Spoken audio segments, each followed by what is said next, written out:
ಚಾಮುಂಡಿ ಬೆಟ್ಟದ ಅರಣ್ಯ ಪ್ರದೇಶದಲ್ಲಿ ಕೊನೆಗೂ ಬೆಂಕಿ ತಹಬದಿಗೆ ಬಂದಿದೆ.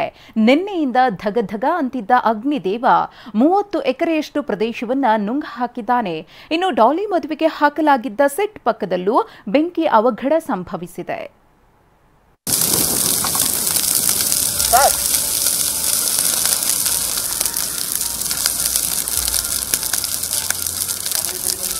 ಅಗ್ನಿ ಧಗಧಗಿಸಿತ್ತು.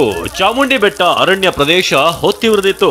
ನಿನ್ನೆ ಮಧ್ಯಾಹ್ನ ಹೊತ್ತಿದ್ದ ಬೆಂಕಿ ರಾತ್ರಿ ಕೂಡ ಕೇಕೆ ಹಾಕಿತ್ತು. ನಾಡ ಅಧಿದೇವತೆ ಬೆಟ್ಟದಲ್ಲಿ ಹೊತ್ತಿದ್ದ ಬೆಂಕಿಯನ್ನ ನಂದಿಸೋಕೆ ಹರಸಾಹಸವೇ ನಡೆಯಿತು.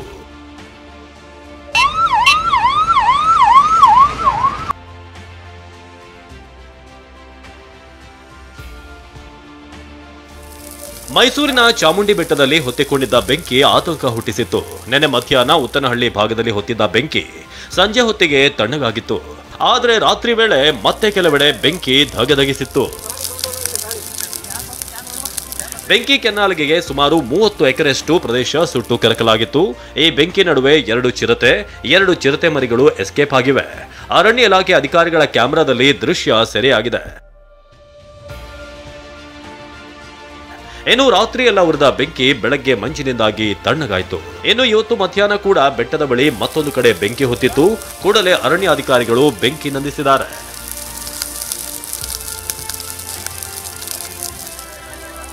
ನಿನ್ನೆ ಚಾಮುಂಡಿ ಬೆಟ್ಟದಲ್ಲಿ ಬೆಂಕಿ ಕಾಣಿಸ್ಕೊಂಡಿತ್ತು. ಅದು ಸುಮಾರು 30 ರಿಂದ 35 ಎಕರೆಯಷ್ಟು ಸುಟ್ಟು ಕರಕಲಾಗಿತ್ತು ಅರಣ್ಯ ಪ್ರದೇಶ. ಈಗ ಚಾಮುಂಡಿ ಬೆಟ್ಟದ ತಪ್ಪಲಿನಲ್ಲಿ ಈ ಒಂದು ಬೆಂಕಿ ಕಾಣಿಸ್ಕೊಂಡಿದೆ. ಖಾಸಗಿ ಭೂಮಿಯಲ್ಲಿ ಈ ಒಂದು ಬೆಂಕಿ ಕಾಣಿಸ್ಕೊಂಡಿದೆ. ಚಾಮುಂಡಿ ಬೆಟ್ಟದ ತಪ್ಪಲಿನಲ್ಲಿ ಇರುವ ಕಾರಣಕ್ಕೋಸ್ಕರ ಅರಣ್ಯ ಇಲಾಖೆ ಸಿಬ್ಬಂದಿಗಳೇ ಈ ಒಂದು ಪ್ರದೇಶದಲ್ಲಿ ಬೆಂಕಿ ನಂದಿಸುವಂತ ಕೆಲಸವನ್ನ ಮಾಡಿದ್ರು. ಇನ್ನು ಚಾಮುಂಡಿ ಬೆಟ್ಟಕ್ಕೆ ಬಿದ್ದಿದ್ದ ಬೆಂಕಿಯು ಹಸು ಮೇಯಿಸಲಿಕ್ಕೆ ಬಂದವರಿಂದ ನಡೆದ ಕೃತ್ಯ ಅಂತ ಅರಣ್ಯಾಧಿಕಾರಿ ಬಸವರಾಜ್ ಹೇಳಿದ್ದಾರೆ. ಈ ಸಂಬಂಧ ಎಫ್ಐಆರ್ ದಾಖಲಿಸಲಾಗಿದೆ. ಅನುಮಾನಾಸ್ಪದ ವ್ಯಕ್ತಿಗಳ ಮೇಲೆ ನಿಗಾ ವಹಿಸಲಾಗಿದೆ ಎಂದರು.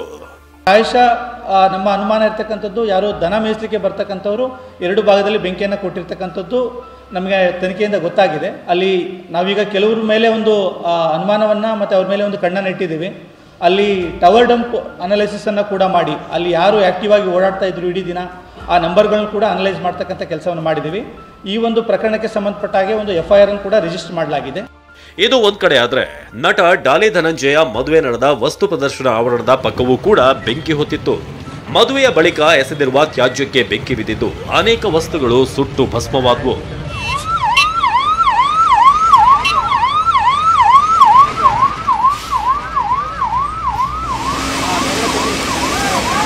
ಬೇಸಿಗೆ ಹತ್ತಿರವಾಗ್ತಿದ್ದು ಎಲ್ಲೆಲ್ಲೂ ಬೆಂಕಿ ಅವಘಡ ಹೆಚ್ಚಾಗ್ತಿವೆ.